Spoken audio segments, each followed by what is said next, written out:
कभी ऐसा महसूस हुआ है कि बच्चों के साथ बात करते करते लगता है, अरे हम तो जैसे दो अलग अलग जबानों में बात कर रहे हैं। अगर हाँ, तो ऐसा महसूस करने वाले हम अकेले नहीं हैं। आज हम पेरेंटिंग के एक ऐसे नए नजरिए को समझने जा रहे हैं जो हमारे बच्चों की बदलती दुनिया के साथ बिल्कुल सिंक में है।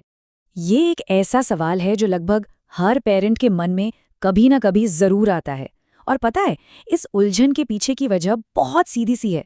दुनिया बदल गई है, लेकिन हमारी पेरेंटिंग की कई आदतें शायद वहीं की वहीं रह गई हैं। जरा अपने बचपन के बारे में सोचिए। जानकारी के लिए क्या था? कुछ किताबें या शायद टीवी पर आने वाले कुछ प्रोग्राम। आज आज हमारे बच्चों की उंगलियों पर पूरी दुनिया है। अब ये एक बहुत बड़ा मौका तो है, पर एक चुनौती भी। उनकी जो इमोशनल दुनिया है वो भी उतनी ही बड़ी और कहीं ज्यादा उलझी हुई हो गई है। तो फिर ऐसे में हमारे पुराने नियम कैसे काम करेंगे? तो अगर कमी हम में नहीं तो फिर है कहाँ? कमी है हमारे अप्रोच में। अब वक्त आ गया है कि हम सिर्फ आज्ञा मनवाने वाली सोच से आगे बढ़ें और उन्हें समझने पर अपना पूरा ध्यान दें। आज के बच्चे क्लाइमेट चेंज से लेकर सोशल जस्टिस तक ऐसे ऐसे मुद्दों पर बात करते हैं जिनके बारे में हमारी पीढ़ी में शायद ही कभी सोचा जाता था। वो अब सिर्फ क्योंकि मैंने ऐसा कहा से संतुष्ट नहीं होते। नहीं, उन्हें हर चीज के पीछे का क्यों जानना है। तो फिर इसका हल क्या है? जवाब है आईक्यू से एक कदम आगे देखने में। हमें एक ऐसे स्किल पर ध्यान देना होगा जो असल में जिंदगी में कामयाबी की वजह बनता है, और वो है इमोशनल इंटेलिजेंस, मतलब भावनात्मक समझदारी। इसी हुनर को कहते हैं इमोशनल कोशेंट, यानी ईक्यू। सोचिए, स्कूल में एक मुश्किल दिन के बाद बच्चा घर आता है।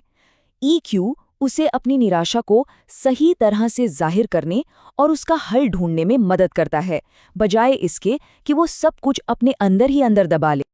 देखिए, ईक्यू के 5 जरूरी हिस्से हैं, जैसे सेल्फ अवेयरनेस, मतलब ये जानना कि मुझे गुस्सा क्यों आ रहा है, या फिर एम्पैथी, मतलब ये समझना कि मेरा दोस्त दुखी क्यों है। और सबसे अच्छी बात पता है क्या है? ये सब कुछ सीखा और सिखाया जा सकता है। ये सब सुनने में तो बहुत अच्छा लगता है ना? लेकिन जब घर में बच्चा किसी बात पर बहुत परेशान हो, तब ये सब असल जिंदगी में कैसा दिखता है? चलिए, एक बहुत ही कॉमन सिचुएशन को देखते हैं। जरा सोचिए, बच्चा घर आता है, उसकी आंखें नम हैं और पता चलता है कि वो एक जरूरी इम्तिहान में फेल हो गया है। घर में एकदम से तनाव का माहौल बन जाता है। वो निराश है और शायद थोड़ा डरा हुआ भी। ऐसे में हमारा पहला रिएक्शन, हमारा इंस्टिंक्ट क्या होता है? अक्सर कुछ ऐसा ही, तुम्हें और मेहनत से पढ़ना चाहिए था। हम फौरन सॉल्यूशन या डांट पर पहुंच जाते हैं और बच्चे की भावनाओं को पूरी तरह नजरअंदाज कर देते हैं। अब इसकी तुलना एक इमोशनली स्मार्ट जवाब से करते हैं। तुम बहुत निराश महसूस कर रहे होगे, जब तुम तैयार हो तो हम इस बारे में बात करते हैं। ये कहना आसान नहीं है, पर ये कहीं ज्यादा असरदार है। ये जवाब सबसे पहले बच्चे की भावना को समझता है। ये बातचीत का दरवाजा खोलता है, उसे बंद नहीं करता।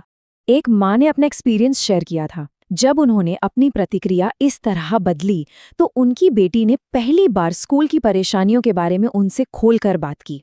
देखिए, एक छोटे से बदलाव का कितना बड़ा असर हो सकता है।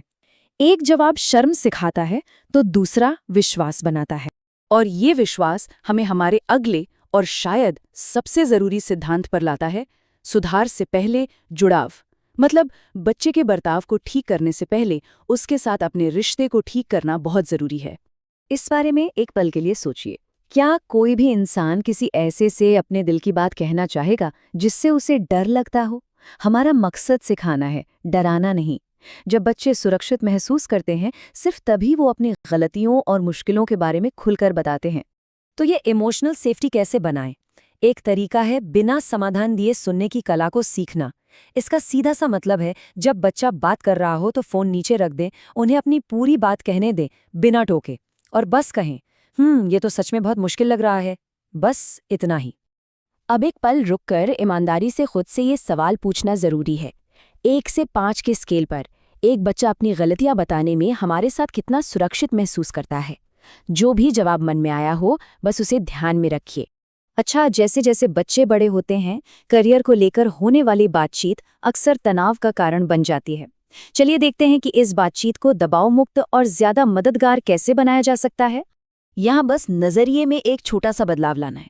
जैसे डॉक्टर बनने के लिए कहने के बजाय उन्हें किसी अस्पताल में वॉलंटियर करने के लिए मोटिवेट करें, ताकि वो देख सकें कि वो काम असल में होता कैसा है। उम्मीद थोपने के बजाय अनुभव करने का मौका दें। तो अगली बार जब बच्चा किसी ऐसे करियर का जिक्र करे जो थोड़ा अजीब लगे, तो इसमें कोई स्कोप नहीं है कहने की जगह ये पूछ कर देखिए, अरे वाह, ये तो दिलचस्प है, इसके बारे में और बताओ। देखिए, बातचीत कैसे दबाव से हटकर एक खोज की तरफ मुड़ जाती है। याद रखिए, हमारा काम उनकी मंजिल का आर्किटेक्ट बनना नहीं है, नहीं, बल्कि उनकी यात्रा में एक गाइड बनना है। उन्हें रास्ता खोजने के लिए एक कंपास देना है और ढेर सारा सपोर्ट। मुझे पता है ये सब सुनने में बहुत कुछ लग सकता है। ऐसा लग सकता है कि सब कुछ एक साथ बदलना होगा, पर अच्छी खबर ये है कि ऐसा बिल्कुल नहीं है। एक बड़ा बदलाव हमेशा एक छोटे से कदम से ही शुरू होता है।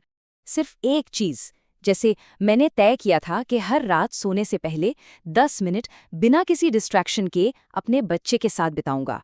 ये एक बहुत छोटा बदलाव था, लेकिन इसने हमारे रिश्ते को पूरी तरह से बदल दिया। बस एक छोटी सी लगातार की जाने वाली आदत। और ये बात हमेशा याद रखने वाली है, खासकर उन दिनों में जब लगता है कि हम एक अच्छे पेरेंट नहीं हैं। मकसद परफेक्ट बनना है ही नहीं, मकसद है कनेक्टेड रहना। गलतियां सबसे होती हैं, पर जब तक रिश्ता मजबूत है, बच्चे हमेशा आगे बढ़ेंगे। तो अब इस सारी जानकारी को एक्शन में बदलने की बारी है। इस हफ्ते वो कौन सी एक जुड़ने वाली आदत है जिसे शुरू करने का हम वादा कर सकते हैं? ये एक चैलेंज है, अपने लिए और अपने रिश्ते के लिए। चलिए इसकी शुरुआत करते हैं।